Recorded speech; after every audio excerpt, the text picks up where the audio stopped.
ಓಂ ಸ್ಥಾಪಕಾಯ ಚ ಧರ್ಮಸ್ಯ ಸರ್ವಧರ್ಮಸ್ವರೂಪಿಣೇ ಅವತಾರವರಿಷ್ಠಾಯ ರಾಮಕೃಷ್ಣಾಯ ತೇ ನಮಃ. ಪವಿತ್ರಂ ಚರಿತಂ ಯಸ್ಯಾಹ ಪವಿತ್ರಂ ಜೀವನಂ ತಥಾ ಪವಿತ್ರತಾ ಸ್ವರೂಪಿಣ್ಯೈ ತಸ್ಯೈ ಕುರ್ಮೋ ನಮೋ ನಮಃ. ನಮಃ ಶ್ರೀ ಯತಿರಾಜಾಯ ವಿವೇಕಾನಂದಸೂರಯೇ ಸಚ್ಚಿತ್ಸುಖಸ್ವರೂಪಾಯ ಸ್ವಾಮಿನೇ ತಾಪಹಾರಿಣೇ. ಓಂ ಸರ್ವಮಂಗಲಮಾಂಗಲ್ಯೇ ಶಿವೆ ಸರ್ವಾರ್ಥಸಾಧಿಕೆ ಶರಣ್ಯೇ ತ್ರ್ಯಂಬಕೆ ಗೌರಿ ನಾರಾಯಣಿ ನಮೋಸ್ತುತೆ.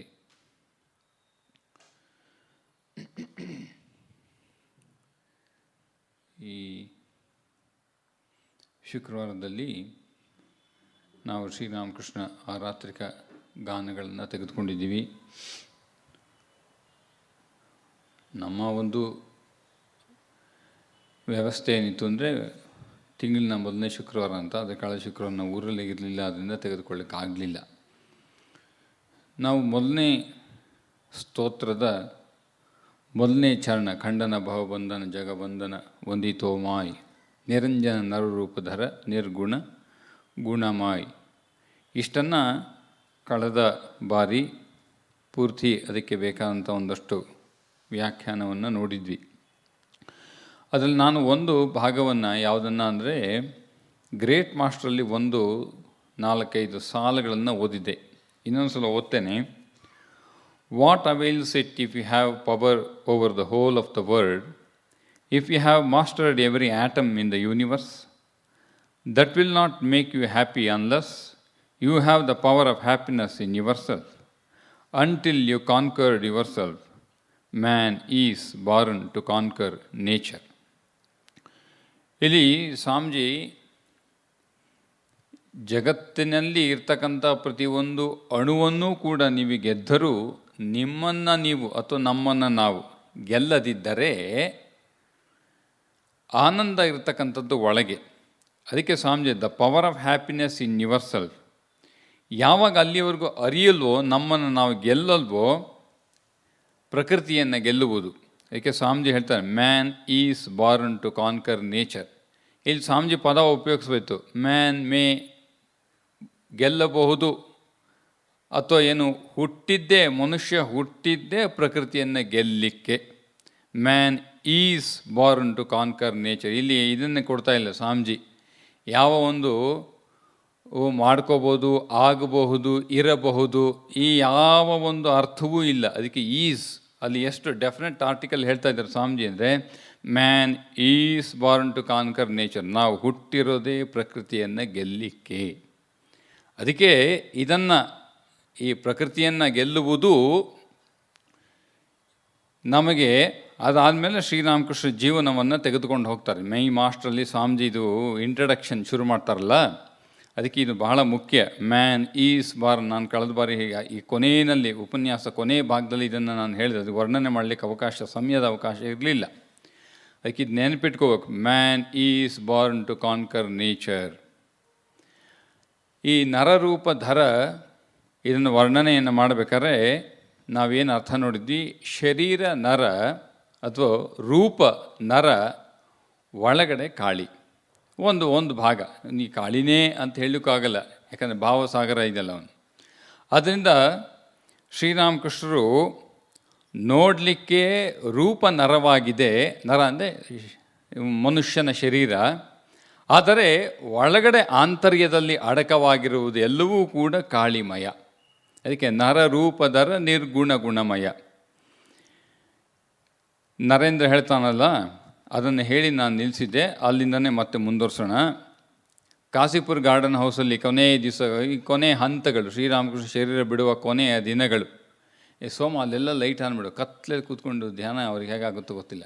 ಅಲ್ಲಿ ಯಾವುದಾದ್ರು ಲೈಟ್ ಇದೆ, ಎಲ್ಲ ಲೈಟ್, ಎಲ್ಲ ಬೆಳಕು ಕಾಣ್ತಾ ಇರಬೇಕು. ಜ್ಯೋತಿರ್ಮಯ, ಚಿನ್ಮಯ, ಚಿದ್ಘನ ಕಾಯ ಆಗಿರ್ಬೇಕು ಎಲ್ಲವೂ. ಕತ್ಲೆ ಯಾಕೆ ಕೂತಿರ್ತೀರಿ? ಎಲ್ಲ ಕಡೆ ಲೈಟ್ ಆನ್ ಮಾಡ್ಕೊಳ್ಳಿ. ನಮ್ಮ ಕೆಲಸದವರೇ ಎಲ್ಲ ಮಾಡಬೇಕು ಅಂತಿಲ್ಲ. ನೀವು ಕೂತಾಗ ಪಕ್ಕದಲ್ಲಿ ಲೈಟು ಫ್ಯಾನ್ ಆನ್ ಮಾಡ್ಕೊಂಡು ಕೂತ್ಕೋಬೇಕು. ಎಲ್ಲೂ ಕೆಲಸದವರೇ ಮಾಡಬೇಕು, ಸ್ವಯಂ ಸೇವಕರು ಮಾಡಬೇಕು. ಭಕ್ತಾದಿಗಳು ಚೇರು ವ್ಯವಸ್ಥೆ ಮಾಡಬೇಕು. ಜಗಳ ನಾವು ಮಾಡ್ತೀವಿ. ಆ ಚೇರ್ ಸಿಕ್ಕಿಲ್ಲ, ಈ ಚೇರ್ ಸಿಕ್ಕಿಲ್ಲ, ಆಮೇಲೆ ಹರಟೆ ಹೊಡಿತೀವಿ. 2 ಕೆಲಸ ಮಾಡ್ತೀವಿ ನಾವು ಆಶ್ರಮದಲ್ಲಿ.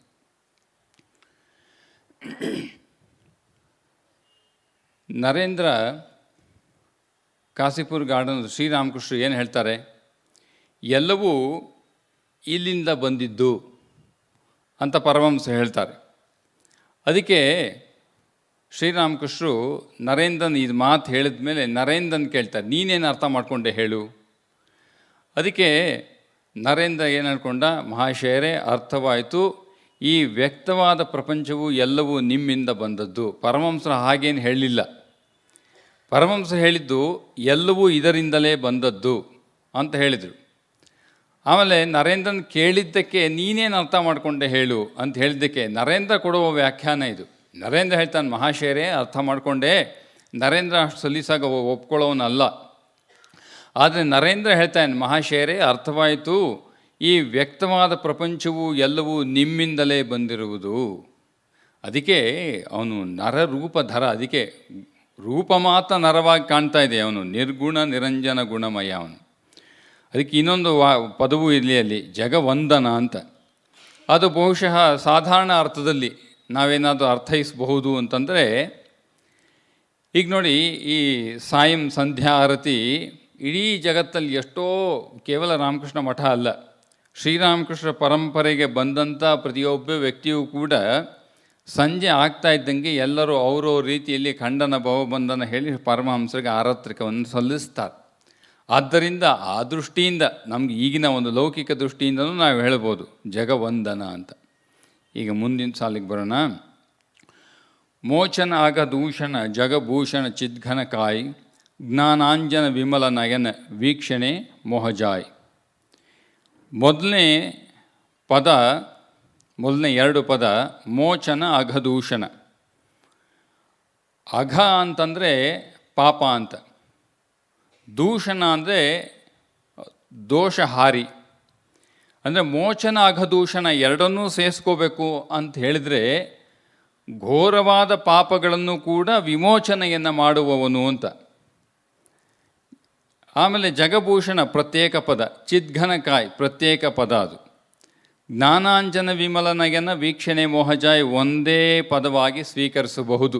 ಸಮಾಸ ಮಾಡಿಕೊಂಡು ಹೇಳೋದಾದರೆ ಎರಡನೇ ಸಾಲು ಪೂರ್ತಿ ಒಂದೇ ಅರ್ಥವನ್ನು ಕೊಡ್ತದೆ. ಮೇಲ್ಗಡೆ ಮೋಚನ ಅಘದೂಷಣ ಒಂದು ಭಾಗ, ಜಗಭೂಷಣ ಒಂದು ಭಾಗ, ಚಿದ್ಘನಕಾಯಿ ಒಂದು ಭಾಗ. ಇಲ್ಲಿ ನಮ್ಮಲ್ಲಿ ಪ್ರತಿನಿತ್ಯ ವರ್ತನೆಯಲ್ಲಿ ಕರ್ಮದಲ್ಲಿ ಲೆಕ್ಕ ಹಾಕ್ಕೊಂಡ್ರೆ ನಾವು ಎಷ್ಟೋ ಸಣ್ಣ ಪುಟ್ಟ ದೋಷಗಳನ್ನು ಮಾಡ್ತಾಯಿರ್ತೀವಿ. ಗೊತ್ತಿದ್ದು ಕೆಲವು ಸಂದರ್ಭದಲ್ಲಿ ಆಗ್ತಾ ಇರ್ತದೆ, ಗೊತ್ತಿಲ್ಲದೆಯೂ ಕೆಲವು ಸಂದರ್ಭದಲ್ಲಿ ಆಗ್ತವೆ. ಸಾಧಾರಣವಾಗಿ ಒಂದು ಉದಾಹರಣೆ ತೆಗೆದುಕೊಂಡ್ರೆ ನೋಡಿ, ಗುರು ಹಿರಿಯರಿಗೆ ನಾವು ಗೌರವವನ್ನು ಸಲ್ಲಿಸಬೇಕು.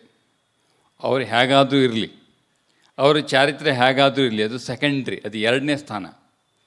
ನಮ್ಮ ಕಡೆಯಿಂದ ಮೂಲತಃ ಗೌರವ ಸಲ್ಲಿಸಬೇಕು, ಅದು ಮೊದಲನೇ ಆದ್ಯ ಕರ್ತವ್ಯ. ಅದು ತಂದೆ ತಾಯಿಗಳಿಗೆ, ಗುರು ಹಿರಿಯರಿಗೆ ನಾವು ಎಂದಿಗೂ ಯಾವಾಗಲೂ ಅವರ ಚಾರಿತ್ರ್ಯ ಹೇಗೇ ಇರಲಿ ಗೌರವವನ್ನು ಸಲ್ಲಿಸುವುದು ನಮ್ಮ ಕರ್ತವ್ಯ. ಇದು ಎಷ್ಟೋ ಸಂದರ್ಭದಲ್ಲಿ ಮಾಡುವುದಿಲ್ಲ, ಇದರಿಂದ ದೋಷ ಅಂಟಿಕೊಳ್ಳುತ್ತದೆ. ಇನ್ನು ಸಾಧನೆಗೆ ಕೈ ಹಾಕ್ತಾ ಇಲ್ಲ, ನಾನಿನ್ನು ಅಲ್ಲಿಗೆ ಹೋಗೇ ಇಲ್ಲ. ಆ ಸೂಕ್ಷ್ಮತೆಯಲ್ಲಿ ಎಷ್ಟೋ ದೋಷಗಳು ಅಂಟಿಕೊಳ್ಳುವುದು ಸಾಧ್ಯತೆ. ಮುಖ್ಯವಾಗಿ ಈಗ ನಾವಂತೂ ಸನ್ಯಾಸಿಗಳು ಅಪರಿಗ್ರಹ ಪರಿಪಾಲನೆ ಮಾಡಬೇಕು. ಅಪರಿಗ್ರಹ ಪರಿಪಾಲನೆ ಮಾಡಬೇಕಂದ್ರೆ ನಮಗೆ ಅವಶ್ಯಕತೆ ಇಲ್ಲದೆ ಇರತಕ್ಕಂಥದ್ದನ್ನು ಯಾರಿಂದಲೂ ಸ್ವೀಕರಿಸುವಂತಿಲ್ಲ. ಸಾಧಾರಣವಾದ ನಮಗೆ ಅವಶ್ಯಕತೆ ಇಲ್ಲ, ಅವಕಾಶಗಳಿಲ್ಲ, ಯಾರೋ ತಂದು ಕೊಡ್ತಾರೆ ಭಕ್ತರು, ಹಾಗಾದ್ರೆ ನಾವು ಸ್ವೀಕರಿಸ್ಬೇಕಾ? ಅವ್ರ ಭಕ್ತಿಯಿಂದ ತಂದು ಕೊಡ್ತಾರೆ, ನಾವು ಸ್ವೀಕರಿಸ್ಬೇಕಾ ಅಂತ ಬುದ್ಧಿ ನಮ್ಮಲ್ಲಿರಬೇಕು. ಅಪರಿಗ್ರಹ ಬೇರೆ ಬೇರೆ ಸೂಕ್ಷ್ಮ ಸ್ತರಗಳಲ್ಲೂ ಉಂಟು. ಸ್ಥೂಲವಾಗಿಯೇ ಕೂಡ ನನ್ನ ಅವಶ್ಯಕತೆಗೆ ಮೀರಿದಂತೆ ಯಾವ ಒಂದು ವಸ್ತುವನ್ನು ನಾನು ಇಟ್ಟುಕೊಳ್ಳುವಂತಿಲ್ಲ, ಬೇರೆಯವರಿಂದ ಸ್ವೀಕರಿಸುವಂತಿಲ್ಲ. ನೀವು ಕೊಡುವ ಕಾಣಿಕೆ ನಾನು ಖಂಡಿತ ಸ್ವೀಕರಿಸುವುದಿಲ್ಲ. ಅದು ಎಲ್ಲವೂ ಕೂಡ ಕೊನೆಗೆ ಹೋಗಿ ಹುಂಡಿಗೆ ಹಾಕುವುದು. ಅದರಿಂದ ಪ್ರತಿಯೊಂದು ನಾವು ಯಾವಾಗಲೂ ನೆನಪಿಟ್ಕೋಬೇಕು. ಏನು ಹೇಳಿ, ನಾವು ಇಲ್ಲಿ ಶ್ರೀರಾಮಕೃಷ್ಣ ವರ್ಣನೆಯನ್ನು ತೆಗೆದುಕೊಂಡಾಗ ಅವನು ಅರಿಯಲಿಕ್ಕೆ ಹೋಗ್ತಾ ಇರೋದು. ಪರಮಹಂಸನ ಅರಿಲಿಕ್ಕೆ ಹೋಗಬೇಕು ಅಂತಿದ್ದಾಗ ಸಾಧಾರಣವಾದ ನಿಯಮೇನು, ನಮ್ಮ ಜೀವನದಲ್ಲಿ ನಾವೊಂದು ಆದರ್ಶವನ್ನು ಸ್ವೀಕರಿಸಿದ್ದೇವೆ. ಆದರ್ಶ ಸ್ವೀಕರಿಸಿದರೆ ಮಾತ್ರ ಪರಮಹಂಸನ್ನು ಅರಿಲಿಕ್ಕೆ ಸಾಧ್ಯ. ಆದರ್ಶ ಇಲ್ಲದಿದ್ದರೆ ಗುತ್ತು ಗುರಿ ಇಲ್ಲದಂಥ ಜೀವನ ಪರಮಹಂಸನ ಅರಿಲಿಕ್ಕೆ ಬರುವುದೇ ಇಲ್ಲ. ಅಲ್ಲಿ ನಮ್ಮ ಪ್ರಶ್ನೆನೇ ಇಲ್ಲ. ಇದು ಆದರ್ಶ ವ್ಯಕ್ತಿಗಳು, ಭಕ್ತರು, ಅವರಿಗೆ ಮಾತ್ರ ಅನ್ವಯವಾಗುವಂಥ ಪದಗಳು. ಅದಕ್ಕಾಗಿಯೇ ಈ ವಿಚಾರಗಳು. ಆದ್ದರಿಂದ ನಾವು ನಿಯಮಗಳನ್ನೆಲ್ಲ ಪರಿಪಾಲನೆ ಮಾಡ್ಕೋಬೇಕು. ಚಿಕ್ಕ ಚಿಕ್ಕ ನಿಯಮಗಳನ್ನೇ ಹೇಳಿದ್ದಿಲ್ಲಿ, ದೊಡ್ಡ ದೊಡ್ಡದು ಯಾವುದೂ ಹೇಳಿಲ್ಲ.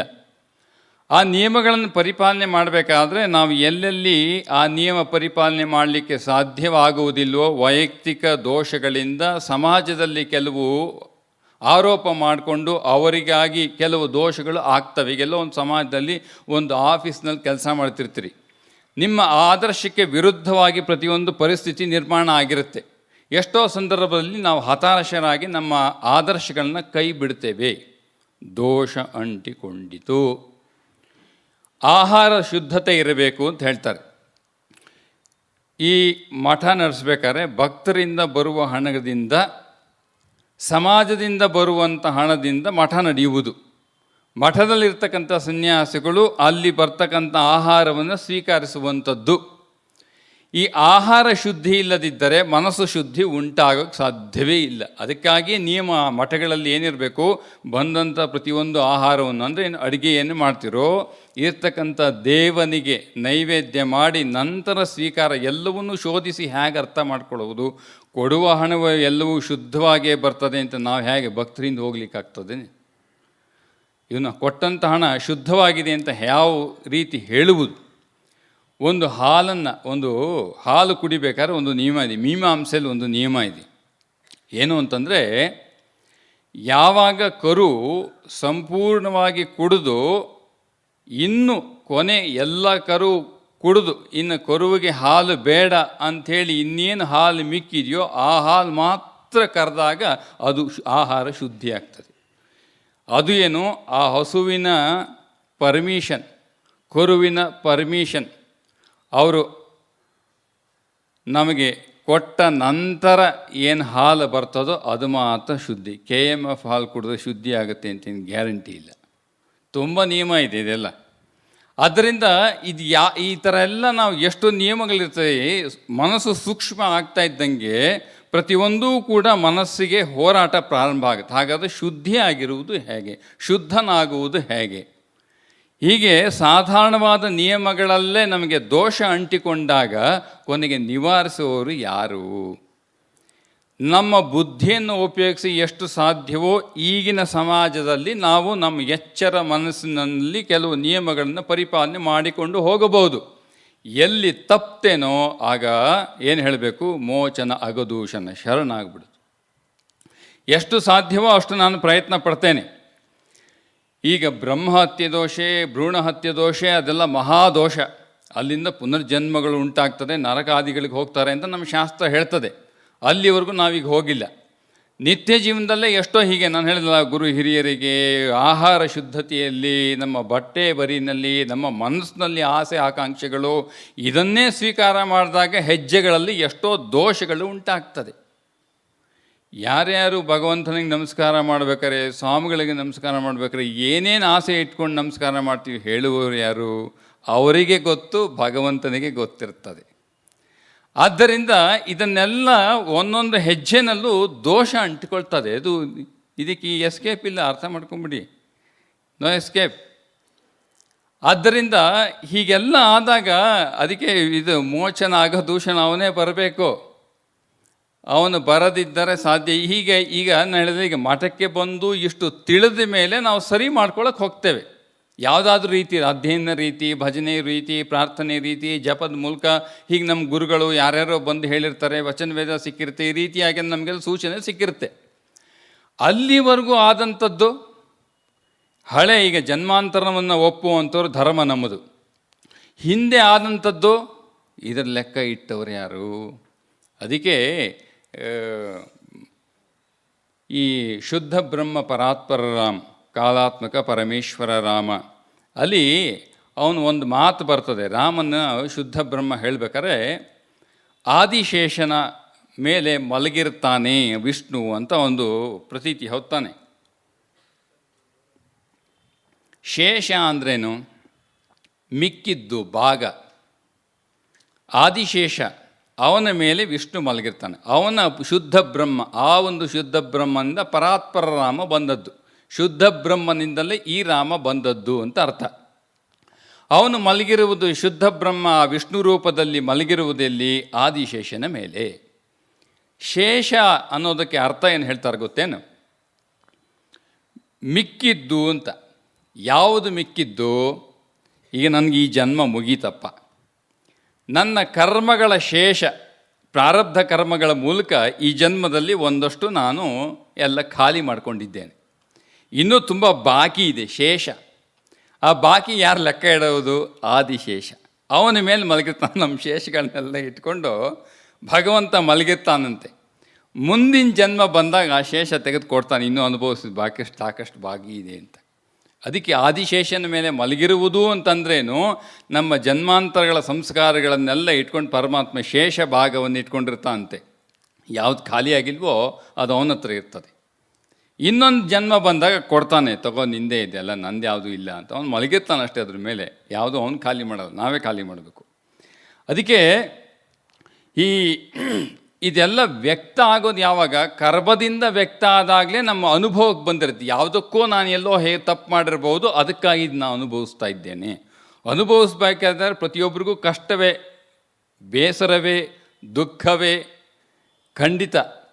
ಆದರೆ ಹಿಂದೆ ಯಾವತ್ತೋ ನನ್ನಿಂದ ಆಗಿದೆ ಅಂತ ನಾವು ಒಪ್ಕೊಳ್ಳೋಕೆ ಸಿದ್ಧರಿಲ್ಲ ಈಗ. ಯಾಕೆ? ನನ್ನ ಅಹಂಕಾರ ಬಿಡೋದಿಲ್ವೇ? ಆದ್ದರಿಂದ ವ್ಯಕ್ತ ಆದಾಗ ನಮಗೆ ಗೊತ್ತಾಗ್ತದೆ ಇಂಥದ್ದು ನನ್ನಿಂದ ತಪ್ಪಾಗಿದೆ ಅಂತ.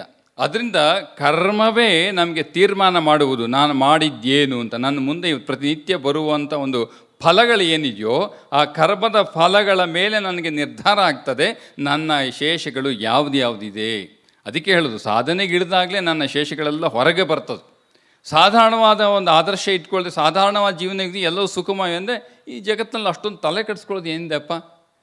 ಸರಿಯಾಗಿ ಒಂದು 3-4 ಹೊತ್ತು ಊಟ ಮಾಡ್ಕೊಂಡು ಹೋಗಿ ಒಂದಷ್ಟು ಏನೋ ಒಂದು ನಿಯಮ ಮಾಡ್ಕೊಂಡು ಕೆಲಸ ಕಾರ್ಯ ಮಾಡೋದು ಸಾಕಲ್ಲ. ಯಾಕೆ ತಲೆ ಕೆಡಿಸ್ಕೋಬೇಕು? ನಿಮ್ಮ ಒಳಗಡೆ ಕೈ ಹಾಕಿ ಒಳಗಡೆ ಆಲೋಚನೆಗಳು ಹಾಕಿ ಕೆದರಿದಾಗ ಆಗ ಮಾತ್ರ ನಮ್ಗೆ ಗೊತ್ತಾಗ್ತದೆ ಒಳಗಡೆ ಏನು ಶೇಷಗಳೆಲ್ಲ ಇದೆ, ಬಾಕಿ ಇದೆ, ಖಾಲಿ ಮಾಡಬೇಕು ಅಂತ. ಕರ್ಮಗಳು ವ್ಯಕ್ತ ಆಗಲಿಕ್ಕೆ ಪ್ರಾರಂಭ ಆದಾಗಲೇ ನಮಗೆ ಸೂಚನೆಗಳು ಬರುವುದು, ಏನೇನು ನನ್ನಿಂದ ದೋಷಗಳು ಉಂಟಾಗಿದೆ. ಕರ್ಮದ ಮೂಲಕವೇ ಎಲ್ಲವೂ ಕೂಡ. ಮತ್ತು ಅದನ್ನು ನಿವಾರಿಸಬೇಕಾದ್ದು ಕರ್ಮದ ಮೂಲಕವೇ. ಪ್ರಾರ್ಥನೆಯೂ ಒಂದು ಕರ್ಮವೇ ತಾನೇ. ಆಗ ಪ್ರಾರ್ಥನೆ ಮಾಡಿದಾಗ ಅವನು ಬಂದು ನಿಲ್ತಾನೆ, ಮೋಚನ ಆಗದೂಷಣ. ಅದಕ್ಕೆ ನೋಡಿ, ಈ ನಿಮಗೆ ಶ್ರೀರಾಮಕೃಷ್ಣ ಜೀವನವನ್ನು ಓದಿದರೆ ಅಲ್ಲೊಬ್ಬ ವ್ಯಕ್ತಿ ಬರ್ತಾನೆ, ತೇಜ ಚಂದ್ರ ಮಿತ್ರ ಅಂತ. ನಾನು ಹೇಳ್ತಾ ಇರೋದು, ಈ ಕರ್ಮಗಳು ನಮ್ಮ ಮುಂದೆ ನಿಂತಾಗ ಆಗಲೇ ನಮ್ಗೆ ಅರ್ಥವಾಗುವುದು ನಮ್ಮ ಮನಸ್ಸಿನ ದೋಷಗಳು ಅಂತ. ಅದಕ್ಕೆ ಹೇಳ್ತಾ ಇರೋದು ನಾನು ಉದಾಹರಣೆಯಾಗಿ. ಮಗುವಿನ ಹೊರಗಡೆ ಕರ್ಕೊಂಡು ಹೋಗಿ, ನಮ್ಮ ನಿಯಮ 7ನೇ ವಯಸ್ಸಿಂದ ಒಳಗಡೆ ಇರೋಗಿ ಇಲ್ಲ, ಅದು ಮತ್ತೆ ಹೇಳಿಸ್ಕೊಳ್ಳೋ ಹಾಗಿಲ್ಲ. ಮೊದಲೇ ನಮ್ಮ ಮನಸ್ಸು ಚಂಚಲ, ಅದ್ರ ಮಧ್ಯೆ ಇನ್ನು ಚಂಚಲ ಇರ್ತಕ್ಕಂಥ ಮಕ್ಕಳು. ತೇಜ್ ಚಂದ್ರ ಮಿತ್ರ ಶ್ರೀರಾಮಕೃಷ್ಣ ಸಂಪರ್ಕಕ್ಕೆ ಬಂದಿರ್ತಾನೆ. ನಾವು ಇಲ್ಲಿಲ್ಲೇ ಹೇಳ್ದಿದ್ರೆ ಮತ್ತು ಆಮೇಲೆ ಹೊಸದಾಗಿ ಪ್ರಾರ್ಥನೆ ಮಂದಿರಲ್ಲಿ ಹೇಳೋಕ್ಕಾಗಲಿ, ಹೇಳೋರು ಕಡಿಮೆ ಆಗಿದ್ದೀವಿ ನಾವು. ಅದಕ್ಕೆ ಎಲ್ಲೆಲ್ಲಿ ಉಪನ್ಯಾಸ ಬರ್ತೋ ಅಲ್ಲಲ್ಲೇ ಹೇಳಿಬಿಡಬೇಕು. ಹೊಸದಾಗಿ ಹೇಳಲಿಕ್ಕೆ ಭಕ್ತರಿಗೆ, ಹೊಸ ಭಕ್ತರು ಬಂದಿರಲ್ಲ, ಅವ್ರಿಗೆ ಎಷ್ಟೋ ನಿಯಮಗಳೇ ಗೊತ್ತಿಲ್ಲ. ತೇಜ್ ಚಂದ್ ಮಿತ್ರ ಇದಾನಲ್ಲ, ಪರಮಹಂಸರ ಸಂಪರ್ಕಕ್ಕೆ ಬಂದು ಪರಮಹಂಸರನ್ನ ನೋಡಿರ್ತಾನೆ. ಪರಮಹಂಸರ ಸಂಪರ್ಕ ಆಗಿ ಕೆಲವು ದಿನಗಳಾಗಿ ಪರಮಹಂಸರ ಶರೀರ ಬಿಟ್ಟ ನಂತರ ಅವನು ಪ್ರತಿನಿತ್ಯ ಅವನ ಸಮಯ ಆದಾಗ ಆತ ಶ್ರೀಮಾತೆಯವರ ಸಂಪರ್ಕಕ್ಕೂ ಬಂದಿರ್ತಾನೆ. ಅವನು, ಇದು ಒಂದು ಲೌಕಿಕ ಉದಾಹರಣೆ ಕೊಡ್ತಾ ಇದ್ದೀನಿ, ಅದನ್ನು ಆಮೇಲೆ ನಾವು ಇದಕ್ಕೆ ಸೇರಿಸ್ಕೋಬೇಕು. ಆತ ಒಮ್ಮೆ ಅವನ ಬಳಿಗೆ, ತೇಜನ ಮಿತ್ರನ ಬಳಿಗೆ ತನ್ನ ಸ್ನೇಹಿತ, ಅವನೇನು ಭಾಳ ಶ್ರೀಮಂತ ಅಲ್ಲ, ಸಾಧಾರಣ ವ್ಯಕ್ತಿ, ಆ್ಯಾವ್ರೇಜ್ ಸ್ಯಾಲ್ರಿ. ಆತನಿಗೆ ಒಬ್ಬ ಸ್ನೇಹಿತ ಏನು ಮಾಡಿರ್ತಾನೆ, ನೋಡಪ್ಪ ನೀನು ಭಾಳ ಒಳ್ಳೆಯ ಸಭ್ಯ ವ್ಯಕ್ತಿ, ನನ್ನ ಹತ್ರ ಒಂದು 200 ರೂಪಾಯಿ ಇದೆ, ನಿನ್ನ ಬಳಿ ಇಟ್ಕೊಂಡಿರು, ಬೇಕಾದಾಗ ಕೇಳ್ತೇನೆ ಅಂತ ಇವನ ಬಳಿಗೆ ಇಟ್ಟಿರ್ತಾನೆ. ಅವನು ಲೆಕ್ಕ ಹಾಕ್ಬೇಕು. ಆಗಿನ ಕಾಲದಲ್ಲಿ 200 ರೂಪಾಯಿ, ಶ್ರೀರಾಮಕೃಷ್ಣಗೆ 7 ರೂಪಾಯಿ ಏನೋ ಸಂಬಳ, ಹೆಚ್ಚಂದರೆ ಭಾಳ, ಅಂದರೆ ಒಂದು 200 ರೂಪಾಯಿ ಅಂದರೆ ಸಾಕಷ್ಟು ಮೊತ್ತ. ಆದ್ದರಿಂದ ಇವನು ಒಂದು ಸಲ ಟ್ರ್ಯಾಮ್ ಹೋಗ್ತಾ ಇರ್ತಾನೆ, ಆ 200 ರೂಪಾಯಿ ತನ್ನ ಕಿಸೆಯಲ್ಲಿ ಇಟ್ಕೊಂಡಿರ್ತಾನೆ. ಮನೆಗೆ ಬಂದು ನೋಡ್ತಾನೆ, ಆ ಹಣ ಇಲ್ಲ, ಯಾರೋ ಕಳ್ತನ ಮಾಡಿಬಿಟ್ಟಿದ್ದಾರೆ. ಇವನೇನು ಮಹಾಶಯ ತನ್ನ ಎಲ್ಲ ಪರಿಹಾರಕ್ಕೆ ಅವನು ಹಿಡ್ಕೊಂಡು ತಿದ್ದಿದ್ದು ಒಂದೇ, ಪರಮಹಂಸರು.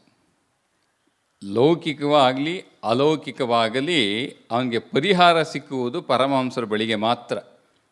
ಆತ ಏನು ಮಾಡ್ದ, ಈಗ ಅವನು ತಿಂಗಳೆಲ್ಲ ನೆಟ್ಟಿಗೆ ದುಡಿದ್ರೂ ಅವನು ಈ 200 ರೂಪಾಯಿನ ಅವನ ಜೀವಿತ ಕಾಲದಲ್ಲಿ ಅವನ ಸಾಲವನ್ನು ತೀರಿಸ್ಲಿಕ್ಕೆ ಸಾಧ್ಯ ಇಲ್ಲ ಅವನು.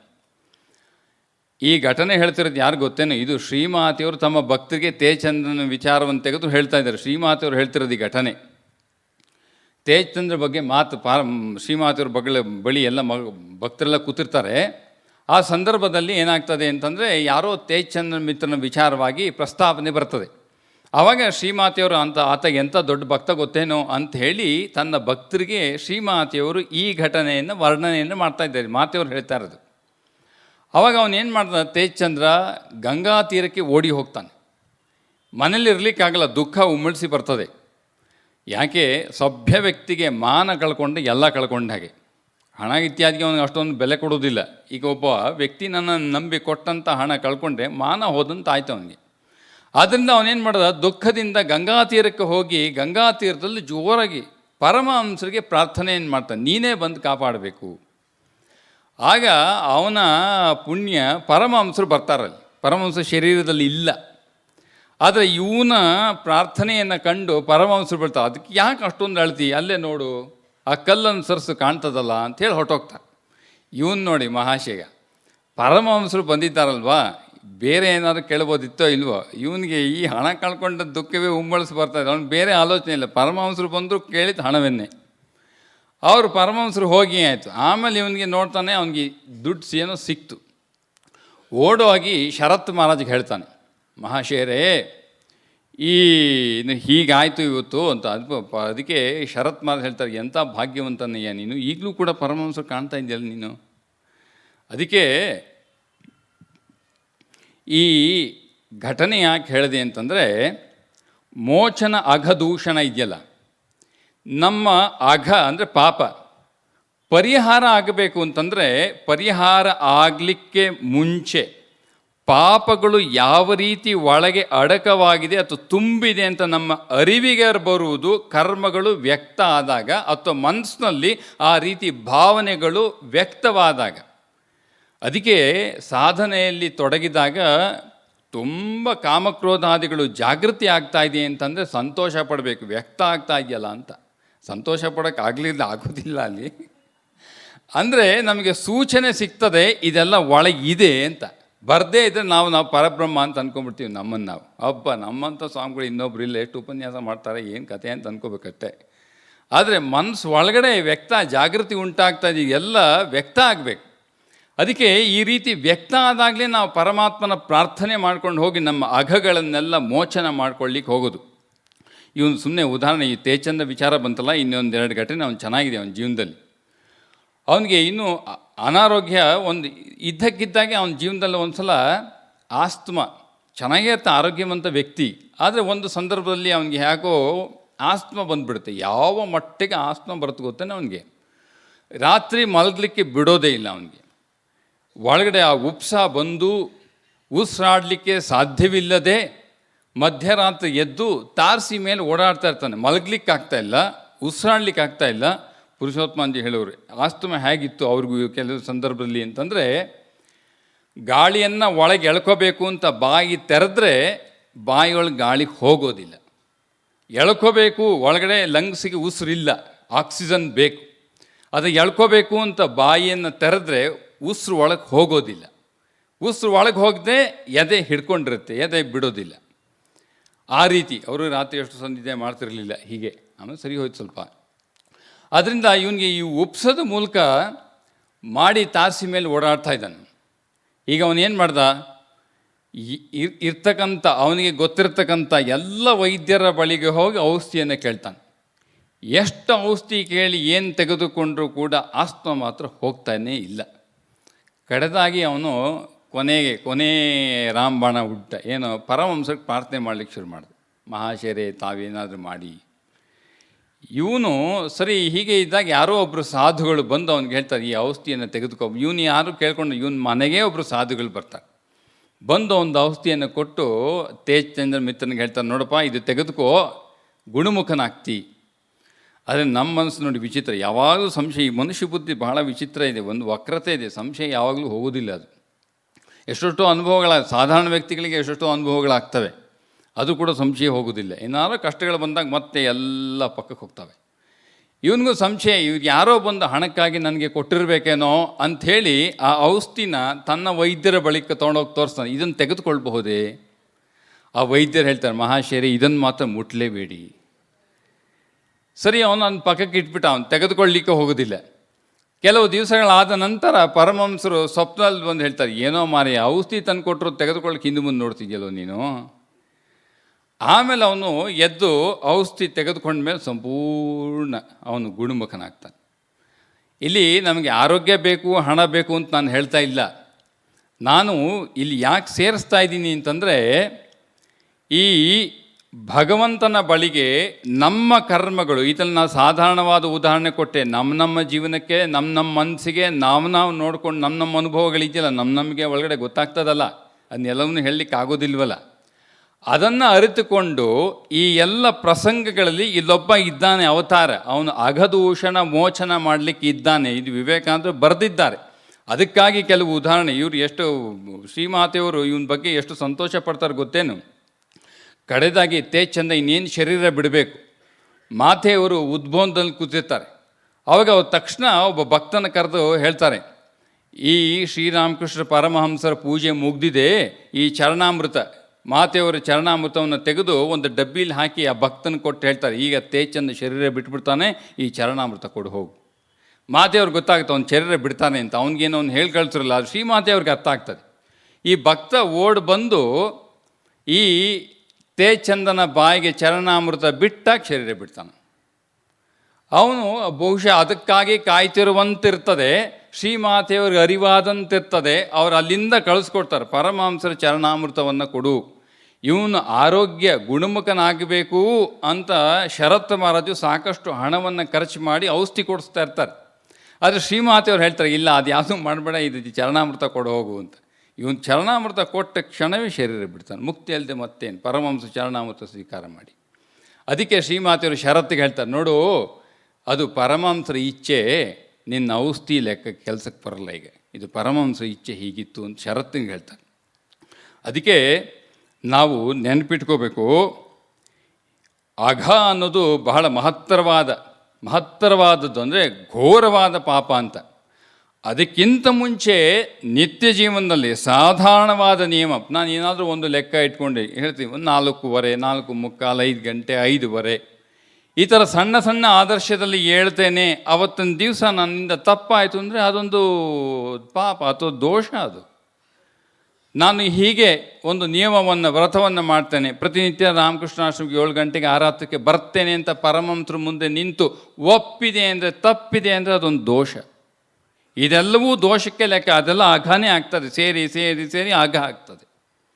ಆದ್ದರಿಂದ ಎಷ್ಟೋ ನಮಗೆ ಗೊತ್ತಿಲ್ಲದೆ ಅಜಾಗೃತಕತೆಯಿಂದ ಎಷ್ಟೋ ತಪ್ಪಾಗ್ತದೆ ನಮ್ಮ ಜೀವನದಲ್ಲಿ. ಎಷ್ಟು ವರ್ಷಗಳಿದೆ ನಮ್ಮ ಜನ್ಮ, 80 ವರ್ಷ, 100 ವರ್ಷ, ಅಷ್ಟು ವರ್ಷ ಕಾಯ್ತೀವಲ್ಲ ನಾವು.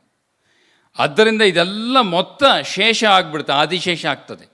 ಈ ಶೇಷ ಎಲ್ಲ ನಿವಾರಣೆ ಆಗಬೇಕಂತಂದರೆ ಮೋಚನ ಆಗದೂಷಣ, ಅವನ ಬಳಿಗೆ ನಾವು ಹೋಗಬೇಕು, ಇಲ್ಲ ಅಂದ್ರೆ ಸಾಧ್ಯವೇ ಇಲ್ಲ.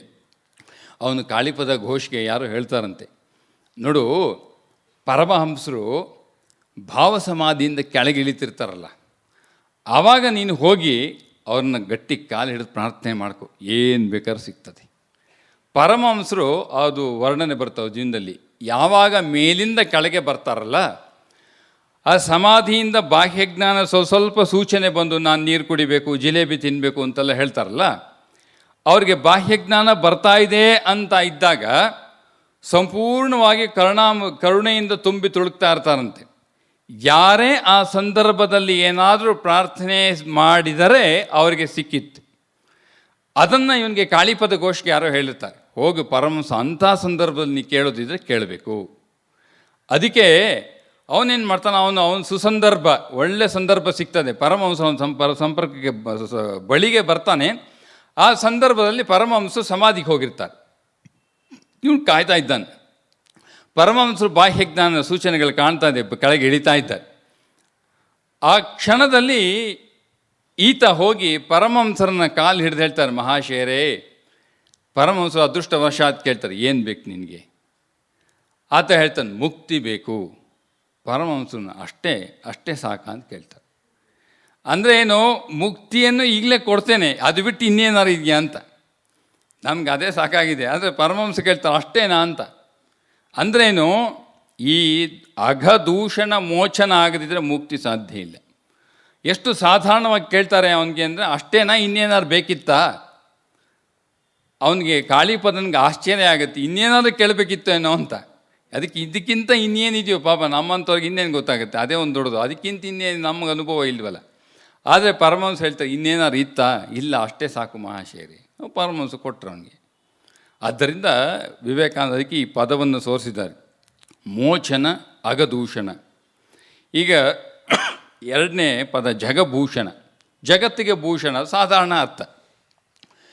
ಜಗತ್ತಿಗೆ ಭೂಷಣ ಅವತಾರಗಳಾಗದಿದ್ದರೆ ನಮ್ಮಂಥವರಿಂದ ಸಾಧ್ಯವೇ? ಅಥವಾ ನಮ್ಮಂಥವ್ರು ಯಾರು ಜಗತ್ತಿಗೆ ಭೂಷಣ ಅಂತಾರೆ ಹೇಳಿ? ಜಗತ್ತಿಗೆ ಜೀವನ ಅಷ್ಟೇ, ಜಗಜೀವನ ಅಂದ್ರೇನು, ಇರಲಿಕ್ಕಾಗಿ ಒಂದು ಎಕ್ಸಿಸ್ಟೆನ್ಷಿಯಲ್ ಪ್ರಾಬ್ಲಮ್ ಅಂತ ಕರೀತಾರೆ ಇಂಗ್ಲೀಷ್ನಲ್ಲಿ. ಇರುವಿಕೆಗಾಗಿ ಹೋರಾಡುವುದೇ ನಮ್ಮ ಜೀವನದ ಒಂದು ಉದ್ದೇಶ. ಆ ಇರುವಿಕೆಗೆ ಒಂದು. ಆದರೆ ಅವತಾರ ಜೀವನ ಹಾಗಲ್ವಲ್ಲ, ಅಂಥವರು ಮಾತ್ರ ಜಗತ್ತಿಗೆ ಭೂಷಣ. ನೋಡಿ, ಇಲ್ಲಿ ಪರಮಹಂಸರದ್ದು ಒಂದೊಂದೇ ಸಾಧಾರಣ ಜೀವನದ ಒಂದೊಂದೇ ಘಟನೆ ನಮ್ಗೆ ಗೊತ್ತಿರೋದೆ. ಈಗ ನರೇಂದ್ರ ಬಂದು ಪರಮಹಂಸರನ್ನು ಕೇಳ್ತಾನೆ, ದೇವರನ್ನು ಕಂಡಿದ್ದೀರ ಮಹಾಶಯರೇ? ಇದೆಲ್ಲವೂ ಕೂಡ ನಾನು ಯಾವಾಗಲೂ ಹೇಳ್ತಿರ್ತೀನಿ, ಪರಮಹಂಸರ ಪ್ರತಿಯೊಂದು ಘಟನೆಯೂ ಮೇಲೂ ಪ್ರತ್ಯೇಕವಾಗಿ ಧ್ಯಾನಿಸ್ಬೇಕು, ನಿಲ್ಲಿಸ್ಕೋಬೇಕು ಮನಸ್ಸನ್ನು, ಒಂದೊಂದನ್ನು ಅಂತ ಹೇಳಿದ್ದೀನಿ. ಹಾಗೆ ಮಾತ್ರ ನಮಗೆ ವಿಶೇಷವಾದ ಅರ್ಥ ನಮಗೆ ಗೋಚರಿಸಲ್ಪಡುತ್ತೆ. ಸಾಧಾರಣ ಅರ್ಥ ಒಂದಿರ್ತದೆ, ವಾಕ್ಯಾರ್ಥ ಒಂದಿರ್ತದೆ, ಅದರ ಅಂತರಾರ್ಥ ನಮ್ಗೆ ಅರಿವಿಗೆ ಬರ್ತದೆ. ಮಹಾಶಯರೇ, ನೀವು ದೇವರನ್ನು ಕಂಡಿದ್ದೀರಾ? ಉತ್ತರ ಏನು ಸ್ವಾರಸ್ಯವಾಗಿದೆ, ಕೇವಲ ಕಂಡಿದ್ದೇನೆ ಅಂತ ಹೇಳಿಲ್ಲ, ನಿನಗೂ ತೋರಿಸಿಕೊಡಬಲ್ಲೆ. ಅದು ಜಗಕ್ಕೆ ಭೂಷಣ. ಅಂಥ ವ್ಯಕ್ತಿಗಳು ಜಗತ್ತಿಗೆ ಭೂಷಣ. ನೋಡಿ, ಇಲ್ಲಿ ಅವನು ಹೇಗೆ ಭಗವಂತನನ್ನು ಅರಿತಿದ್ದು ಏನು ಅದ್ಭುತ ಅಂತಂದರೆ, ಗದಾಧರ ದಕ್ಷಿಣೇಶ್ವರಕ್ಕೆ ಬಂದಾಗ, ರಾಮ್ಕುಮಾರನೊಡಿಗೆ ಬಂದು ನಿಂತಾಗ, ಕಾಳಿಮಂದಿರನ ಅರ್ಚಕನಾಗಿ ಬಂದು ಸೇರಿದಾಗ ಅವನಿಗಿದ್ದದ್ದು ಆಲೋಚನೆ ಒಂದೇ. ಎಲ್ಲರೂ ಹೇಳ್ತಾರೆ ಭಗವಂತನಿದ್ದಾನೆ, ಭಗವಂತನಿದ್ದಾನೆ ಅಂತ ನಮಗೆ ಅಷ್ಟೇ ಕಲ್ಪನೆ. ಗದಾಧರ ಮತ್ತು ನರೇಂದ್ರನ ಪ್ರಶ್ನೆ ಏನು, ಇದ್ದರೆ ಕಾಣಬೇಕು. ನಮಗೆ ಹಂಗೆ ಅನಿಸ್ಲಿಲ್ಲ. ವಚನವೇದ ಓದಿದ ಮೇಲೆ ಈ ಮಾನವರ ಜೀವನದ ಉದ್ದೇಶ ಈಶ್ವರ ಲಾಭ, ಮಾನವ ಜೀವನದ ಉದ್ದೇಶ ಭಗವಂತನ ಸಾಕ್ಷಾತ್ಕಾರ ಅಂತ ಓದಿದ ಮೇಲೆ ಅರ್ಥ ಆಯ್ತು. ಸಾಕಪ್ಪ, ಹಾಗಾದ್ರೆ ಈ ಜೀವನ ಓದಿದ್ದು, ಇಂಜಿನಿಯರಿಂಗ್ ಎಲ್ಲ ಓದಿದ್ದು ಸಾಕು, ಈಗ ಪರಮಾತ್ಮನ ಅರಿಬೇಕು ಅಂತ 21ನೇ ವಯಸ್ಸಿಗೆ ಅರ್ಥವಾದದ್ದು. ಎಷ್ಟು ವಯಸ್ಸು ಹೋಯ್ತು ಆಗಲೇ ಅಷ್ಟೊತ್ತಿಗೆ. ಆದರೆ ಇಲ್ಲಿ ನರೇಂದ್ರನಿಗೆ, ಪರಮಹಂಸರಿಗೆ, ಗದಾಧರನಿಗೆ, ನರೇಂದ್ರನಿಗೆ ಪ್ರಶ್ನೆ ಬಂದದ್ದೇನು, ಇದ್ದಾನೆ ಅಂತಿದ್ದರೆ ಕಾಣಬೇಕು. ನರೇಂದ್ರನ ವಿಚಾರ ಒಂದು ಕಡೆ ಇರಲಿ, ಪರಮಹಂಸರ ವಿಚಾರ ಏನು, ಯಾವ ಒಬ್ಬ ಗುರುವಿನ ಸಹಾಯ, ಇದು ಆಶ್ಚರ್ಯ, ಇದು ಸ್ವಲ್ಪ ಗಮನಿಸಬೇಕಾದ ವಿಚಾರ, ಇದು ತುಂಬ ಗಮನಿಸಬೇಕು. ಯಾವ ಒಬ್ಬ ಗುರುವಿನ ಸಹಾಯವೂ ಇಲ್ಲದೆ ಕೇವಲ ವ್ಯಾಕುಲತೆ, ಅವನಿಗೆ ಯಾರು ಈ ರೀತಿ ಧ್ಯಾನಿಸಬೇಕು, ಈ ರೀತಿ ಕ್ರಮದಿಂದ ಪೂಜಿಸಬೇಕು, ತಂತ್ರ ಸಾಧನೆಯಲ್ಲಿ ಕಾಡಿ ಮಂತ್ರವನ್ನು, ಶಕ್ತಿ ಮಂತ್ರ ದೀಕ್ಷೆಯನ್ನು ಪಡೆದಿರ್ತಾನೆ, ಅದೌದು. ಆದರೆ ಯಾರೂ ಗುರುರೀತ್ಯ ಈ ರೀತಿ ಪದ್ಧತಿಯಲ್ಲಿ ಸಾಧನೆ ಮಾಡಬೇಕು ಅಂತ ಒಬ್ಬ ಗುರುವೂ ಇಲ್ಲ. ಕೇವಲ ಅವನಂತ ಇದ್ದಂಥ ಒಂದು ಕಾರಣ ಯಾವುದು, ವ್ಯಾಕುಲತೆ. ಎಷ್ಟು ಸ್ವಾರಸ್ಯ ಇದೆ ಗೊತ್ತೇನು ಇದರಲ್ಲಿ. ಅದರಿಂದ ಪರಮಹಂಸಗೆ ಏನು ಸೂಚನೆ ಕೊಡ್ತಾ ಇದ್ದಾರೆ ಗೊತ್ತೇನು, ನಮಗೆ ಏನು ನಮ್ಮ ಹತ್ರ ಕಾರಣ ಇಲ್ಲದೇ ಇದ್ರೂ ಪರವಾಗಿಲ್ಲ, ಯಾವ ಮಠದ ಸಂಪರ್ಕಕ್ಕೆ ಬರದಿದ್ರೂ ಪರವಾಗಿಲ್ಲ, ಯಾವ ಸ್ವಾಮಿಗಳ ಪರಿಚಯ ಇಲ್ಲದೇ ಇದ್ರೂ ಭಾಳ ಅದೃಷ್ಟ. ದಯವಿಟ್ಟು ಬೇಜಾರು ಮಾಡ್ಕೊಬೇಡಿ, ಕೆಲವು ವಿಚಾರ ಸತ್ಯಗಳಿದು. ವ್ಯಾಕುಲತೆ ಒಂದಿದ್ರೆ, ಭಗವಂತ ಕಾಣಬೇಕು ಅನ್ನೋ ಒಂದು ವ್ಯಾಕುಲತೆ ಇದ್ದರೆ ಸಾಕು, ಸಿಗ್ತಾನೆ. ಎಷ್ಟು ಚೆನ್ನಾಗಿದೆ ಗೊತ್ತಾ ಇದರಲ್ಲಿ. ಇಂಥವ್ರ ಮಾತ್ರ ಜಗತ್ತಿಗೆ ಭೂಷಣ. ಅದಕ್ಕೆ ವಿವೇಕಾನಂದರು ಉಪಯೋಗಿಸಿರೋದು ಜಗಭೂಷಣ. ಎಷ್ಟು ಸೂಚನೆ ಕೊಟ್ಟಿದ್ದಾರೆ ಪರಮಹಂಸರು. ಶಾಲೆಗೆ ಹೋಗಿ ವಿದ್ಯಾಭ್ಯಾಸ ಪಡೆದ್ರ, ಹ್ಞೂ. ನಮ್ಮ ಥರ ಕಷ್ಟಪಟ್ಟು ಇಂಜಿನಿಯರಿಂಗ್ ಮಾಡಿದ್ರ, ಹ್ಞೂ. ನರೇಂದ್ರನಂತರ ವೆಸ್ಟರ್ನ್ ಫಿಲಾಸಫಿ ಓದಿದ್ರು, ಹ್ಞೂ. ಆದರೆ ಪ್ರತಿಯೊಬ್ಬರಿಗೂ ಕೇಶವಚಂದ್ರ ಸೇನ ಬಂದ, ಈಶ್ವರಚಂದ್ರ ವಿದ್ಯಾಸಾಗರ ಬಂದ, ಅವನ ಮಿತ್ರ ಬಂದ, ಅವರೆಲ್ಲ high court judge, supreme court judge, ಇವರೆಲ್ಲ ಪದತಳದಲ್ಲಿ ಕೂತಿದ್ದಾರೆ. ಇವರು ಅವರ ಓದಿದಂಥ ರೀತಿ ಓದಲಿಲ್ಲ, ಯಾವ ಪದ್ಧತಿಯನ್ನು ಅನುಸರಿಸಲಿಲ್ಲ, ಯಾವ ಸಾಧಾರಣವಾದ ಸಾಧನೆಯ ಕ್ರಮವನ್ನು ಅನುಸರಿಸಲಿಲ್ಲ. ನರೇಂದ್ರನಿಗೆ ಎದುರುಗಡೆ ಕೂತಾಗ ಪರಮಹಂಸರು ಕೇಶವನೊಂದಿಗೆ ಹೋಲಿಸಿ ಏನು ಹೇಳ್ತಾರೆ, ಇವರೆಲ್ಲ ಒಂದು ಸಣ್ಣ ಚೊಂಬು, ತೊರೆ, ಕೊರೆ, ಬಾವಿ, ಇವನು ಮಾತ್ರ ಸಾಗರ, ಇವರೆಲ್ಲ ಸಣ್ಣ ಸಣ್ಣ ದೀಪ, ಅವನು ಸೂರ್ಯ. ಇದನ್ನು ಅರಿತಂಥ ಇವನು ಯಾರು? ಇಂಥವರು ಮಾತ್ರ ಜಗಕ್ಕೆ ಭೂಷಣ. ಇದು ಎಷ್ಟು ಚೆನ್ನಾಗಿದೆ ನೋಡಿ. ಅದಕ್ಕೆ ಅವನು ಕಂಡಿದ್ದೀರಾ ಅಂತ, ಭಗವಂತನ ಕಂಡಿದ್ದೀರಾ ಅಂತಂದರೆ ಪ್ರಶ್ನೆ ಹೇಗೆ ಉತ್ತರ? ಕಾಣೋದೇನು ತೋರಿಸ್ಕೊಡ್ತೀನಿ, ತಾಕತ್ತಿದೆಯೇ ನಿನಗೆ ನೋಡಲಿಕ್ಕೆ? ನಾನು ತೋರಿಸು, ಈಗ ಕೊಡಗಟ್ಟಲೆ ಕಣ್ಣೀರು ಸುಸ್ತೀರಾ? ಪರವಂತ ಎಷ್ಟು ಚೆನ್ನಾಗಿ ಹೇಳ್ತಾರೆ, ಕೊಡಗಟ್ಟಲೆ ಕಣ್ಣೀರು ಸುಸ್ತಿರ ಲೋಕಕ್ಕಾಗಿ ಭಗವಂತನಿಗೆ ಅಳುವರು ಯಾರಿದ್ದಾರೆ? ತೋರಿಸು, ನಿನಗಿಂತ ಹೆಚ್ಚು ಸ್ಪಷ್ಟವಾಗಿ ಕಂಡಿದ್ದೇನೆ, ಅವನು ತೋರಿಸ್ಕೊಡ್ಲಿಕ್ಕಿದ್ದೇನೆ. ಜಗಭೂಷಣ. ಕೇವಲ ವ್ಯಾಕುಲ. ಗುರುಗಳೆಲ್ಲ ಬಂದದ್ದು ನಂತರ. ಯಾಕೆ? ನಮ್ಮ ಶಾಸ್ತ್ರದಲ್ಲಿ ಗುರುವಿಗೆ ಸ್ಥಾನ ಉಂಟು. ಅವನ ಶ್ರೋತ್ರವಿತ್ ಅಕಾಮಹತ ಬ್ರಹ್ಮನಿಷ್ಠೋ ಅಕಾಮಹತ ಶ್ರೋತ್ರಿಯೋ ಅಂತಲೇ ಆಗಬೇಕು ಶಾಸ್ತ್ರದಲ್ಲಿ. ನಮ್ಮ ಶಾಸ್ತ್ರ ಶಂಕರರು ವರ್ಣನೆ ಮಾಡ್ತಾರೆ.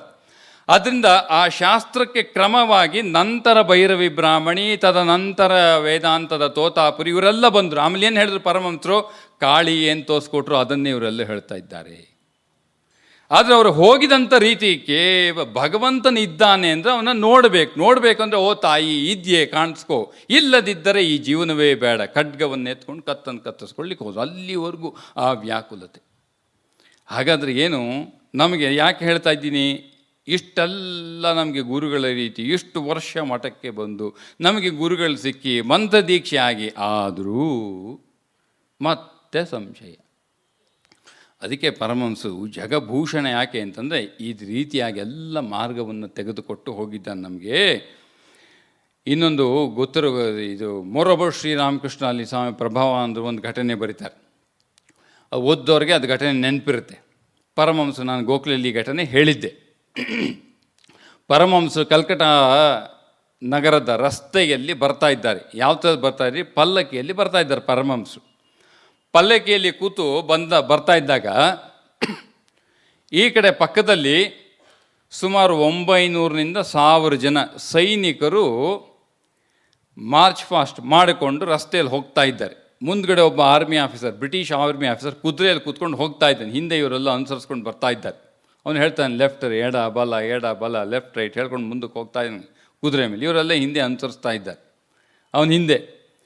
ಆ ಸಂದರ್ಭಕ್ಕೆ ತಕ್ಕನಾಗಿ ಯಾರೋ ಒಬ್ಬ, ಅವರೆಲ್ಲ ಸಿಖ್ ಸೋಲ್ಜರ್ಸ್, ಅದು ಸಿಖ್ ರೆಜಿಮೆಂಟ್ ಇತ್ತಲ್ಲ, ಪರಮಹಂಸರ ದಕ್ಷಿಣೇಶ್ವರದ ಕೋಣೆ ಪಕ್ಕದಲ್ಲಿ ಅವ್ರದ್ದು ಅಲ್ಲಿ ಇತ್ತಲ್ಲ. ಆವಾಗ ಪರಮಹಂಸ ಬಳಿಗೆ ಅವರು ಮಾತುಕತೆಗೆ ಬರ್ತಿರ್ತಲ್ಲ, ವಚನವೇದದಲ್ಲಿ ಬರ್ತಲ್ಲ, ಅವರೆಲ್ಲ ಬರ್ತಾಯಿದ್ರು ಅಂತ, ಸೈನಿಕರು, ಸಿಖ್ ಸೈನಿಕರು ಬರ್ತಿದ್ರು ಅಂತ ಮಾತು ಬರ್ತಲ್ಲ. ಆದ್ದರಿಂದ ಇವರಲ್ಲಿ ಯಾರೋ ಒಬ್ಬ ನೋಡ್ದೆ ಪರಮಹಂಸ ಹೋಗ್ತಾ ಇದ್ದಾರೆ.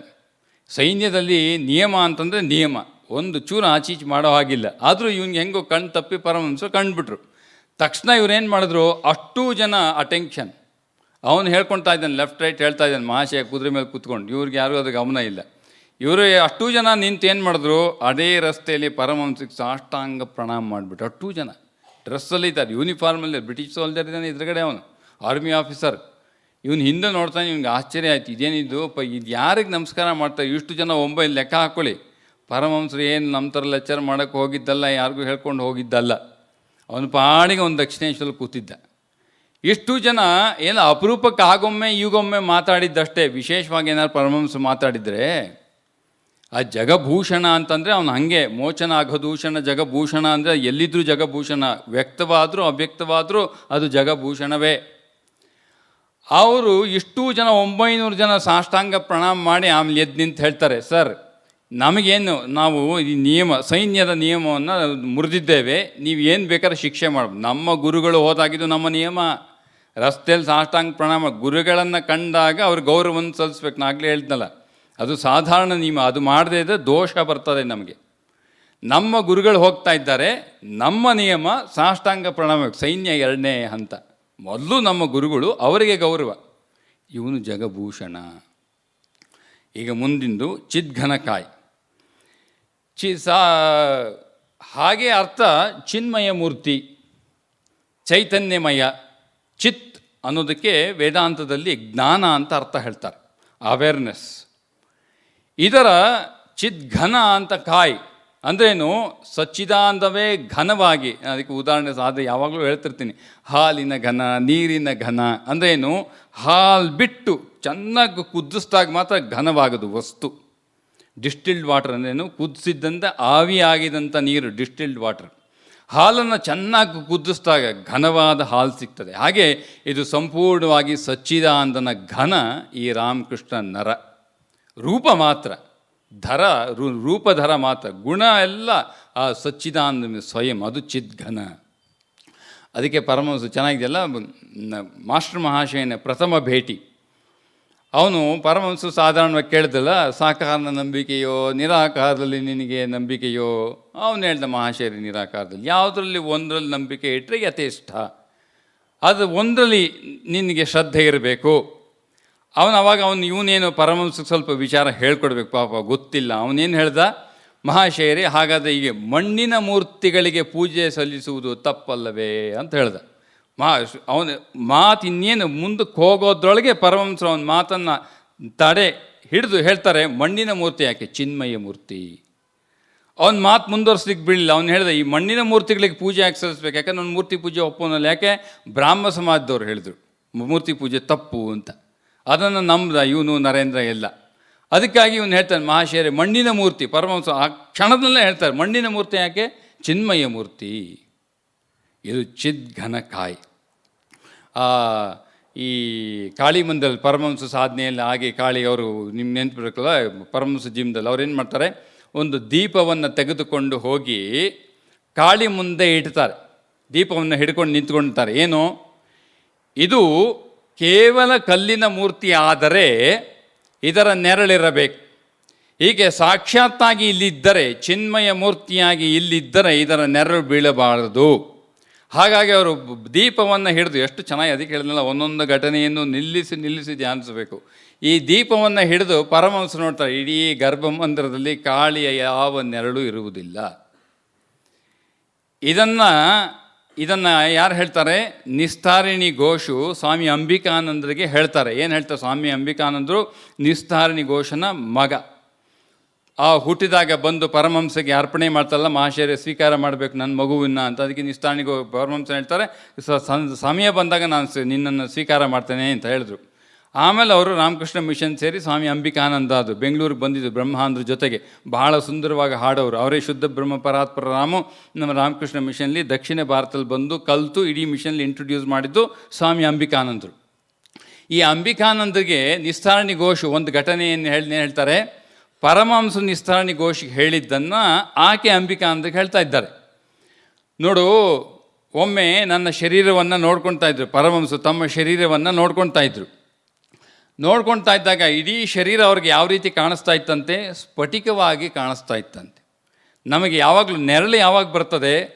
ಬೆಳಕಿಗೆ ಈ ಶರೀರ ಅಡ್ಡವಾದಾಗ ನೆರಳು ಹಿಂದೆ ಬೀಳ್ತೇವೆ. ಒಪೆಕ್ ಬಾಡಿ, ಇಂಗ್ಲೀಷ್ ಹೇಳೋದಾದೆ ಒಪೆಕ್. ನಮ್ಮ ಬಾಡಿ ಒಪೆಕ್, ತಡೆ ಆದರೆ ನೆರಳು ಬೀಳ್ತದೆ. ಈ ಬೆಳಕು ಹಾದಿ ಹೋದರೆ ನೆರಳು ಬೀಳುವುದಿಲ್ಲ. ಯಾವುದು ಹಾದಿ ಹೋಗ್ತದೆ? ಸ್ಫಟಿಕಕ್ಕೆ ಬೆಳಕು ಹಾದಿ ಹೋಗ್ತದೆ. ಪರಮಹಂಸರ ಶರೀರ ಸ್ಫಟಿಕಮಯವಾಗಿ ಅವರಿಗೆ ಅನುಭೂತಿ ಬರ್ತದೆ. ಬೆಳಕು ಒಳಗೆ ಹೋಗ್ತಾ ಇದೆ, ಅವ್ರ ನೆರಳು ಎಲ್ಲೋ ಅವರೇ ಹುಡ್ಕೊಳ್ತಾರಂತೆ ಪರಮಹಂಸ. ಅಲ್ಲಿ ಕಾಳಿಗೆ ಇವ್ರು ಹುಡುಕಿದ್ರು. ಈಗ ಪರಮಹಂಸರು ತಮ್ಮ ನೆರಳು ಇದೆಯಾ ಅಂತ ನೋಡಿದ್ರೆ ಎಲ್ಲೂ ನೆರಳೇ ಕಾಣ್ತಾ ಇಲ್ಲ. ಆವಾಗ ಕಾಳಿಗೆ ಪ್ರಾರ್ಥನೆ ಮಾಡ್ತಾರಂತೆ, ಅಮ್ಮ ಹೀಗಿದ್ರೆ ಜನ ಎಲ್ಲಿ ಬರ್ತಾರೆ, ಎಲ್ಲ ಭಯ ಪಟ್ಕೊಂಡು ಹೋಗ್ತಾರೆ.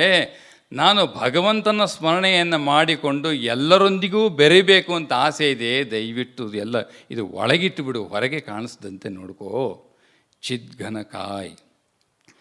ಅದಕ್ಕೆ ಹೇಳ್ತಾರಲ್ಲ, ಈ 1936 ಶ್ರೀರಾಮಕೃಷ್ಣ ಶತಮಾನೋತ್ಸವ 1836 1936 ಶತಮಾನೋತ್ಸವ ಅದನ್ನು ಆಚರಿಸಬೇಕು ಅಂತ ಬೇಲೂರು ಮಠದಲ್ಲಿ ದೊಡ್ಡ ಸಿದ್ಧತೆ ನಡೀತಿದ್ದಾಗ ಸ್ವಾಮಿ ಅಖಂಡಾನಂದರು ಅವರ ಒಂದು ಸಣ್ಣ ಉಪನ್ಯಾಸವು ಕೊಡಬೇಕಾಗಿರುತ್ತೆ. ಆವಾಗ ಶ್ರೀರಾಮಕೃಷ್ಣ ಅವ್ರಿಗೆ ದರ್ಶನ ಕೊಟ್ಟು, ನಂದೇನೋ ಶತಮಾನೋತ್ಸವ ಆಚರಿಸೋದು ನೀನು? ಪರಮಹಂಸ ಕೇಳ್ತಾರೆ, ನಂದೇನೋ ಶತಮಾನ ಆಚರಿಸೋದು, ನಾನು ಶಾಶ್ವತ, ನಾನು ಅನಂತ, I am infinite and eternal. ಅಖಂಡ ಅಂತ ಹೇಳ್ತಾರೆ ಪರಮಹಂಸರು ಬೇಲೂರು ಮಠದಲ್ಲಿ. ನಾನು ಅನಂತ ಮತ್ತು ಶಾಶ್ವತ, ನನ್ನದೇನೋ ಶತಮಾನೋತ್ಸವ, ಹುಟ್ಟಿದರೆ ತಾನು ಶತಮಾನೋತ್ಸವ ಮಾಡಲಿಕ್ಕೆ ನೀನು. ಪರಮಹಂಸ ಕೇಳಿದ ಅಖಂಡ ಅಂದ್ರಿಗೆ, ನಾನು ಅನಂತ ಮತ್ತು ಶಾಶ್ವತ, ನನ್ನದೇನೋ ನೀನು ಶತಮಾನೋತ್ಸವ ಆಚರಿಸೋದು. ಆವಾಗ ಮಾರನೇ ದಿವಸ ಬರ್ತಾರೆ ಬೇರೆ ನಮ್ಮಂಥವ್ರು ಶಿಷ್ಯರು, ಸ್ವಾಮೀಜಿ ನಿಮ್ಮ ಸಂದೇಶವ ನಿನ್ನೆ ತಾನೇ ಪರಮಹಂಸ ಹೇಳೋಗಿದ್ದಾನೆ, ಅವರು ಶಾಶ್ವತ ಅನಂತ ಅಂತೆ, ಅವನು ಶತಮಾನೋತ್ಸವ ಇಲ್ಲ, ಅದೇ ಸಂದೇಶ.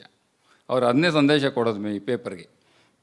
ಅದರಿಂದ ಈ ವಿವೇಕಾನಂದರು ಅದನ್ನು ವ್ಯಕ್ತ ಮಾಡಲಿಕ್ಕೆ ಈ ಪದವನ್ನು ಸೇರಿಸಿದ, ಚಿದ್ಘನಕಾಯ್, ಚಿತ್ತಿನ ಘನ ನರ ರೂಪ.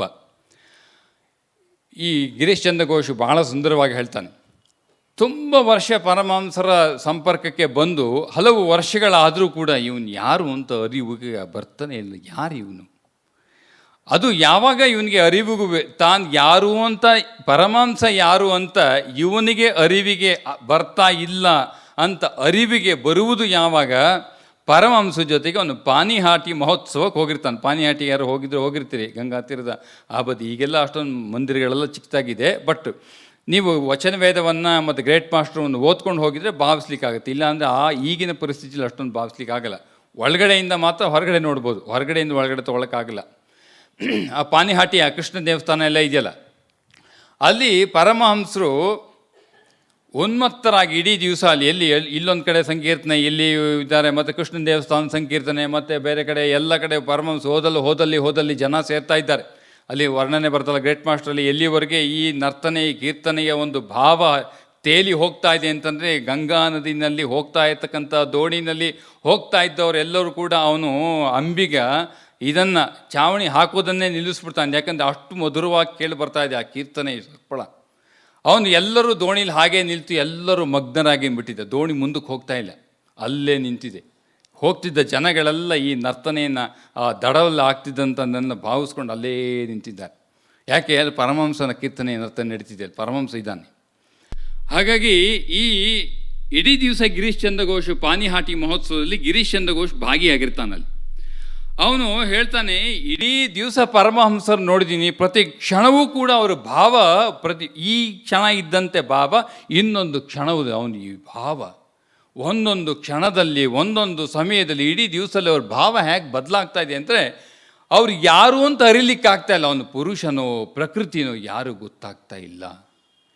ಗಿರೀಶ ಆಮೇಲೆ ಮಾರನೇ ದಿವಸ ಪರಮಹಂಸರು, ಮಹಾಶಯರೇ ನೀವು ಯಾರು? ಪುರುಷನೋ ಸ್ತ್ರೀನೋ ಪ್ರಕೃತಿನೋ ಪುರುಷನ ಯಾರು?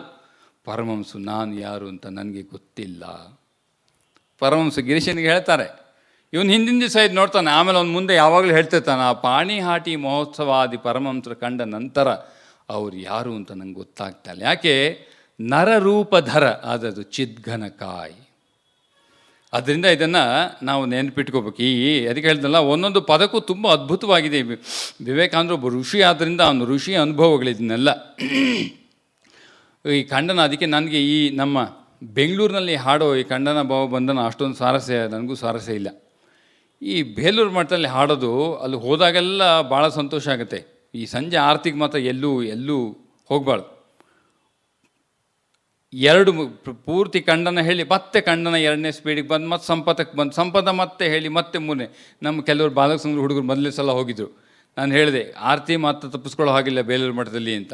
ಆಮೇಲೆ ಬಂದು ಹೇಳಿದ್ರು, ಸ್ವಾಮೀಜಿ ನಿದ್ದೆ ಬಂತು. ಕೆಲವರು ಮಲಗಿಬಿಟ್ರಂತೆ. ಅದಕ್ಕೆ ಅಂದ್ಕೊಂಡೆ, ಅಯ್ಯೋ ರಸ ಅನುಭವಿಸ್ಬೇಕೆ, ಒಳಗಡೆ ಏನೋ ಇರಬೇಕಲ್ವ ಮಾರಾಯ. ಅದಕ್ಕೆ ಅದು ಹಾಗೇ ನಿಧಾನಕ್ಕೆ ವೇಗವಾಗಿ ಹೋಗಬಾರ್ದು. ಆ ದೃಪದ ಒಂದು ಗತಿನಲ್ಲೇ ನಿಧಾನವಾಗಿ ಒಂದೊಂದೇ ಪದಕ್ಕೆ ಆನೆ ಹೆಜ್ಜೆ ಇಟ್ಟಂಗೆ ಹೋಗಬೇಕದು. ಖಂಡನ ಭಾವ ಬಂಧನ, ಅದಕ್ಕೆ ಪಕ್ವಾದ ಲಯವೇ ಬರಬೇಕು. ಅದಕ್ಕೆ ಗಂಗೆ ನೀರು ಹೇಗೆ ಸ್ತಬ್ಧವಾಗಿ ನಿಧಾನಕ್ಕೆ ಬೆಳಗಿನ ಜಾವದಲ್ಲಿ ಹೋಗ್ತದೋ ಆನೆಗೆ ಏನು ಅವಸರ ಇಲ್ಲದೆ ಒಂದೇ ನಿಧಾನವಾಗಿ ನಡ್ಕೊಂಡು ಹೋಗ್ತದೋ ಒಂದೊಂದೇ ಪದದ ಮೇಲೆ ನಾವು ಹೆಜ್ಜೆ ಇಟ್ಕೊಂಡು ಹೋಗ್ಬೇಕು. ಖಂಡನ ಭವಬಂಧನ ಇಲ್ಲಿ ತುಂಬ ಬೇಗ 7-8 ನಿಮಿಷಕ್ಕೆ ಮುಗಿದು ತುಂಬ ಭಾವಿಸೋತ್ತಿಗೆ ಮುಗಿದು ಹೋಗ್ಬಿಟ್ಟಿರುತ್ತೆ ಖಂಡನ. ಅದರಿಂದ ಇಲ್ಲಿ ಪ್ರತಿಯೊಂದು ನಾನು ಒಂದು 5-10 ನಿಮಿಷದಲ್ಲಿ ಎಷ್ಟು ಹೇಳಲಿಕ್ಕಾಗ್ತದೆ, ಪದಗಳ ಅರ್ಥವನ್ನು ಎಷ್ಟು ಹೇಳಲಿಕ್ಕಾಗ್ತದೆ. ಇಡೀ ನಾನು ಅದೇನೋ ಕೇವಲ ಪರಮಹಂಸರ ಜೀವನದ ಘಟನೆಯನ್ನು ಇಟ್ಕೊಂಡು ಮಾತ್ರ ಹೇಳ್ತಾ ಇದ್ದೇನೆ. ಇದಕ್ಕೆ ಯಾವ ಶಾಸ್ತ್ರ ಸಹಾಯವೂ ಬೇಕಿಲ್ಲ. ಯಾಕಂದ್ರೆ ನಮ್ಮ ಸಾಧಾರಣ ಭಾವಿಸ್ಲಿಕ್ಕೆ ಬೇಡ. ನಾವು ಕೊನೆಗೆ ಪರಮಹಂಸನ ಕಾಣಬೇಕು ಅಥವಾ ಆತ್ಮೋನ್ನತಿ ಆಗಿದ್ರೆ ಸಾಕು. ತುಂಬ ಶಾಸ್ತ್ರ ಕಟ್ಕೊಂಡು ಏನು ಮಾಡಬೇಕು, ಓದಬೇಕು, ಹೇಳಿದ್ದಾರೆ. ಯಾಕಂದರೆ ಶಾಸ್ತ್ರವೇ ಪ್ರಮಾಣ, ಭಗವಂತನ ಪ್ರಮಾಣ ಶಾಸ್ತ್ರದ ಮೂಲಕ ಮಾತ್ರ. ಯಾಕಂದರೆ ಗುರು ಯಾವಾಗಲೂ ಜೊತೆಗಿರಲ್ವಲ್ಲ. ಶಾಸ್ತ್ರವೇ ಶಾಸ್ತ್ರಮೇವೈಕ ಪ್ರಮಾಣಂ. ಅದಕ್ಕಾಗಿ ನಾವು ಶಾಸ್ತ್ರವನ್ನು ನಮ್ಮ ಹಿರಿಯರಲ್ಲೇ ಓದಬೇಕು. ಆದರೆ ಸಾಕ್ಷಾತ್ಕಾರ ಸಾಧನೆ ಅಂತ ಬಂದಾಗ ಈ ಎಲ್ಲ ಸಹಾಯ ತೆಗೆದುಕೊಂಡು ಈ ಚಿದ್ಘನಕಾಯ ಅಂದ್ರೇನು, ಜಗಭೂಷಣ, ಮೋಚನ, ಅಗದೂಷಣ ಇದನ್ನೆಲ್ಲ ಸ್ವೀಕಾರ ಬಟ್ಟಿ ಇಳಿದಂತ ಆದಾಗ ಭಾವಿಸಿದಾಗ ಮಾತ್ರ ನಿಮಗೆ ಅದು ಆ ಖಂಡನದ ಒಂದು ಜೋರು, ಒಂದು ಅನುಭವ ಆಗ್ತದೆ. ಈಗ ಯಾವುದು ಜ್ಞಾನಾಂಜನ ವಿಮಲ ನಗೆನ ವೀಕ್ಷಣೆ ಮೋಹಜಾಯ್ ಅಂದ್ರೇನು, ಇದು ನಿಮಗೆ ಅರ್ಥವೇ ಗೊತ್ತಿದೆ. ಜ್ಞಾನವೆಂಬ ಅಂಜನದಿಂದ ಲೇಪಿತವಾದ ನಿನ್ನ ನೋಟ ನಮ್ಮ ಮೋಹಗಳು ನಿವಾರಣೆಯಾಗುತ್ತದೆ. ಈ ಜ್ಞಾನ ಅಂಜನ ಯಾವ ಜ್ಞಾನ ಅಂಜನ? ಜ್ಞಾನದ ಅಂಜನ. ವಿಜ್ಞಾನ ಇದನ್ನು ಪರಮಹಂಸ ಹೇಳೋದು, ಇದನ್ನೆಲ್ಲ ವಚನವೇದದಲ್ಲಿ ಮಾತ್ರ ಬರ್ತಕ್ಕಂಥದ್ದು ಇದು. ಪರಮಹಂಸ ಏನು ಹೇಳ್ತಾರೆ, ಯಾವ ವಸ್ತುವಿನಿಂದ ತಾರಸಿಯಾಗಿದೆಯೋ ಅದೇ ವಸ್ತುವಿನಿಂದ ಮೆಟ್ಲು ಕೂಡ ತಯಾರಾಗಿರುವುದು. ಅದಕ್ಕೆ ಹೆಚ್ಚಿನ ಅಲ್ಲಿ ಪರಮಹಂಸರು ಬರುವವರೆಗೂ ವೇದಾಂತ ಅಂತಂದರೆ ಅದ್ವೈತ ವೇದಾಂತ. ಮುಖ್ಯವಾಗಿ ಅದ್ವೈತ ವೇದಾಂತ ಅಂದರೆ ನಮ್ಮ ಕಲ್ಪನೆ ಏನಿತ್ತು, ದ ಟ್ರಾನ್ಸೆಂಡೆಂಟಲ್ ರಿಯಾಲಿಟಿ, ಅತೀತವಾದ ಬ್ರಹ್ಮನ ಸತ್ಯವನ್ನು ಮಾತ್ರ ಹೇಳ್ತದೆ. ಈ ವ್ಯಕ್ತವಾದದಕ್ಕೆ ಯಾವತ್ತೂ ಮಿಥ್ಯಾರೋಪವನ್ನೇ ಮಾಡುವುದು. ಆದ್ದರಿಂದ ಪರಮಹಂಸ ಏನು ಹೇಳ್ದ, ಆ ಆರೋಪ ಮಾಡ್ತಾ ಇಲ್ಲ ಪರಮಹಂಸ. ಈ ಅವ್ಯಕ್ತವಾದ ಅತೀತವಾದ ಟ್ರಾನ್ಸೆಂಡೆಂಟಲ್ ರಿಯಾಲಿಟಿ ಇಸ್ ಆಲ್ಸೋ ಇಮನೆಂಟ್. ಇದು ವಿವೇಕಾನಂದರು ಕಂಪ್ಲೀಟರ್ಸ್ ಹೋದರೆ ಇದು ಸ್ಪಷ್ಟವಾಗ್ತದೆ ಈ ಭಾವ. The Brahman which is transcendental is also immanent in the nature. ಯಾವುದು ಅವ್ಯಕ್ತವಾದದ್ದೋ ಅದೇ ವ್ಯಕ್ತವಾಗಿದೆ ಈ ಪ್ರಪಂಚದಲ್ಲಿ. ಆದ್ದರಿಂದ ಪ್ರತಿಯೊಂದು ವ್ಯಕ್ತವಾದದ್ದು ಇದು ಬ್ರಹ್ಮವೇ. ಇದು ವಿಜ್ಞಾನ, ಇದು ಜ್ಞಾನಾಂಜನ. ಇದನ್ನು ಹಿಡಿದಂಥವನು ಇವನ ನಗೆನ ವಿಮಲ. ಅಂದ್ರೇನು, ಮಲರಹಿತವಾಗುವುದು ಯಾವಾಗ? ಬ್ರಹ್ಮವನ್ನು ಕಂಡಾಗ. ಯಾವುದು ಅವ್ಯಕ್ತವಾದ ಧ್ಯಾನದಲ್ಲಿ ಒಂದು ಹಂತ, ವ್ಯಕ್ತವಾದ ಕಂಡಾಗ ಮಾತ್ರ ವಿಮಲವಾಗ್ತದೆ. ಯಾಕಂದರೆ ವ್ಯಕ್ತವಾದ ಪ್ರಪಂಚ ಇಟ್ಕೊಂಡೇ ಹೇಳ್ತಿರೋದು. ಬ್ರಹ್ಮನಿಗೆ ಹೋಲಿಸಿದ್ರೆ ನಾನು ಇಲ್ಲ, ನೀವು ಇಲ್ಲ, ಜಗತ್ತು ಇಲ್ಲ, ಹೇಳೋರು ಯಾರು ಕೇಳೋರು ಇರ್ತಕ್ಕಂಥದ್ದು ಅದೊಂದೇ. ಒಂದೇ ಅಲ್ಲ, ಅದೊಂದೇ. ಒಂದೇ ಅಂದರೆ ಎರಡನೇಕ್ಕೆ ಅವಕಾಶ ಬರ್ತದೆ. ಒಂದಲ್ಲ, ಅದ್ವೈತ ಅಂದರೆ ಒಂದಲ್ಲ, ಇರುವುದು ಅದೊಂದೇ. ಅದು ಬಿಟ್ಟು ಇನ್ನೊಂದಿಲ್ಲ. ಹೇಳಲಿಕ್ಕೆ ಯಾರಿಲ್ಲ, ಕೇಳಲಿಕ್ಕೆ ಯಾರು, ಮನಸ್ಸೇ ಇಲ್ಲ, ಹೇಳೋರು ಯಾರು, ಕೇಳೋರು ಯಾರು. ಆದ್ದರಿಂದ ಈ ವಿಮಲ ನಯನ ಆಗೋದು, ಈ ಜ್ಞಾನಾಂಜನ ಅಂತ ಹೇಳೋದು ಈ ವಿಜ್ಞಾನ ಅವಸ್ಥೆ. ಯಾವುದರಿಂದ ಈ ತಾರಸಿಯಾಗಿದೆಯೋ ಅದೇ ವಸ್ತುವಿನಿಂದ ಮೆಟ್ಟಲು ಕೂಡ ಆಗಿರುವುದು ಅಂತ ಪರಮಹಂಸ ಹೇಳ್ತಾ ಇದ್ದಾರೆ. ಅದನ್ನು ಇನ್ನೊಂದು ಸ್ವಲ್ಪ, ಇನ್ನು 3 ನಿಮಿಷ ಇದೆ, ಸ್ವಲ್ಪ ಇನ್ನು ನಾನು ಇನ್ನೊಂದು ರೀತಿ ಹೇಳ್ತೇನೆ. ಅಂದರೆ ಇದು ಶ್ರೀಮಾತೆಯವರು ಒಂದು ಮಾತು ಹೇಳ್ತಾರೆ. ಅದೇ ನೋಡಿ, ಇದೆಲ್ಲ ಕೊನೆಗೆ ಅದ್ವೈತ ದೃಷ್ಟಿ ಪರಮಹಂಸ ಹೇಳ್ತಾರೆ. ಇದನ್ನೆಲ್ಲ ವಚನವೇದದಲ್ಲಿ ಶ್ರೀಮಾತೆಯವರು ಏನು ಹೇಳ್ತಾರೆ, ಜದಿ ಶಾಂತಿ ಚಾವಮ ಕಾರೋ ದೋಷ್ ದೇಖೋನ, ದೋಷ್ ದೇಖ್ಬೆ ನಿಜೆ, ಜಗತ್ತೆ ಕೇವು ಪರ್ ನೈ ಮಾ ಜಗತ್ತೋ ಮಾರ್. ನೀನು ಶಾಂತಿ ಬೇಕಿದ್ರೆ ನಿನಗೆ ಕಾರು ದೋಷ ದೇಖೋನ, ಯಾರ ದೋಷವನ್ನು ನೋಡಬೇಡ. ಇಲ್ಲಿ ಪರರು ಅಂತ ಯಾರೂ ಇಲ್ಲ, ಜಗತ್ತಿನಲ್ಲಿ ಪರರು ಅಂತ ಯಾರೂ ಇಲ್ಲ, ಎಲ್ಲರೂ ನಿನ್ನವರೇ. ಜಗತ್ತೊಮಾರ್, ಈ ಜಗತ್ತು ನಿನ್ನದು. ಹೀಗಿದ್ದಾಗ ಶಾಂತಿ ಲಭಿಸುತ್ತದೆ. ಇದು ಶ್ರೀಮಾತೆಯವರ ವಾಕ್ಯ. ಇದೇ ಜ್ಞಾನಾಂಜನ. ಅಂದ್ರೇನು, ನಾವು ಇನ್ನೊಬ್ಬ ವ್ಯಕ್ತಿಯಲ್ಲಿ ದೋಷ ಯಾಕೆ ಕಾಣ್ತದೆ ಅಂತಂದರೆ, ನನ್ನಿಂದ ಅವನು ಬೇರೆ. ನನ್ನಿಂದ ಬೇರೆ ಯಾವಾಗ ಬರ್ತದೆ? ನನ್ನಲ್ಲಿ ದ್ವೈತ ಭಾವ ಯಾವ ದೃಷ್ಟಿ, ನನ್ನಲ್ಲಿ ಒಂದು ಪಕ್ಷ ನಾನು ಶುದ್ಧ ಅಂತ ನಾನು ಭಾವಿಸಿದರೆ ಇನ್ನೊಬ್ಬ ಅಶುದ್ಧನಾಗಿ ಕಾಣ್ತಾನೆ. ನನ್ನ ಶುದ್ಧತೆಗೆ ಅವನು ಇಲ್ಲ ಅಂತ ನನ್ನ ಕಲ್ಪನೆ ಇದ್ದಾಗ ಅವನು ಅಶುದ್ಧಿಯನ್ನು ಇರ್ತಾನೆ. ಹಾಗಾಗಿ ನನ್ನ ಒಂದು ಈ ಭಾವದಲ್ಲಿ ಅಂದರೆ ಏನು, ಈ ಏಕತೆ ವಿಜ್ಞಾನದ ಅವಸ್ಥೆ ಇಲ್ಲದಿದ್ದ, ಅದಕ್ಕೆ ಶ್ರೀಮಾತೆಯವರು ನಿನಗೆ ಶಾಂತಿ ಬೇಕಿದ್ದರೆ ಜದಿ ಶಾಂತಿ ಚಾವಮ, ನಿನಗೆ ಶಾಂತಿ ಬೇಕಿದ್ದ ಪಕ್ಷದಲ್ಲಿ ಕಾರುದೋಷ ದೇಕೋನ, ಇಲ್ಲದಿದ್ದರೆ ನೋಡು. ನಿನಗೆ ಶಾಂತಿ ಬೇಡ ಅಂತಿದ್ರೆ ಖಂಡಿತ ಎಲ್ಲರ ದೋಷವನ್ನು ಹುಡ್ಕೊಂಡು ಹೋಗು. ಇದು ಅನುಭವ ಆಗಬೇಕು, ಸ್ವಲ್ಪ ಹೊಡೆತ ಬೀಳ್ಬೇಕು, ಅವಾಗ ಚೆನ್ನಾಗಿ ಅನುಭವ, ಇಲ್ಲೊಂದು ಸ್ವಲ್ಪ ಸಮಯ ತೊಳಗುತ್ತದೆ. ಕಾರುದೋಷ ದೇಕೋನ ಇದು ಯಾವ ಮಟ್ಟದಲ್ಲಿ ಹೇಳ್ತಾ ಇದ್ದಾರೆ ಶ್ರೀಮಾತೆಯವರು? ಇದೇ ವಿಜ್ಞಾನದ ಅವಸ್ಥೆಯಲ್ಲೇ ಶ್ರೀಮಾತೆಯವರು ಹೇಳ್ತಾ ಇರೋದು. ಈ ಜಗತ್ತೆಲ್ಲವೂ ಅವನೇ ಆಗಿರೋದ್ರಿಂದ ಯಾರ ದೋಷವನ್ನು ನೋಡುವುದು? ಜಗತ್ತು ಪರರು ಯಾರೂ ಇಲ್ಲ, ಕೇವು ನೈಮ ಜಗತ್ತೊಮಾರ್, ಜಗತ್ ನಿನ್ನದು. ಇದು ವಿಮಲ ನಗೆನ. ಈ ಭಾವ ನನ್ನದಾದರೆ ಅಥವಾ ಈ ರೀತಿಯಾದ ಜ್ಞಾನದ ಅಂಜನ ನನ್ನದಾದರೆ ನನ್ನ ಮೋಹವು ವೀಕ್ಷಣೆ ಮೋಹಜಾಯ್. ನನ್ನ ಮೋಹ ಆ ಕ್ಷಣದಲ್ಲಿ ಪರಮಂಸರ ನನ್ನ ಮೇಲೆ ನೋಟ ಬಿದ್ದಾಗ ನನ್ನ ಮೋಹ ನಿವಾರಣೆ ಆಗುವುದು ಸತ್ಯ. ನನ್ನ ದೃಷ್ಟಿಯಿಂದ ತೆಗೆದುಕೊಂಡಾಗ ಇಂಥ ಜ್ಞಾನದ ಅಂಜನ ನಾನು ಉಳ್ಳವನಾದರೆ ನನ್ನ ಒಳಗಡೆ ಇರ್ತಕ್ಕಂಥ ಮೋಹ ಜಾಯ್, ಅವಾಗೇನು ಶಾಂತಿ ಉದ್ಭವ ಆಗ್ತದೆ. ಜದಿ ಶಾಂತಿ ಚಾವಮ್ಮ ಕಾರುದೋಷ ದೇಕೋನ. ಇದು ಜ್ಞಾನಾಂಜನ ವಿಮಲನಾಗೆನ ಅಂದರೆ. ಇದಕ್ಕೆ ಇನ್ನೂ ಸ್ವಲ್ಪ ವರ್ಣನೆ ಇದೆ, ಮುಂದಿನ ಬಾರಿ ಮಾಡ್ತೇನೆ. 6:45 ಆಯಿತು. ಓಂ ಶಾಂತಿ ಶಾಂತಿ ಶಾಂತಿ. ಹರಿ ಓಂ ತತ್ಸತ್. ಶ್ರೀರಾಮಕೃಷ್ಣಾರ್ಪಣಮಸ್ತು.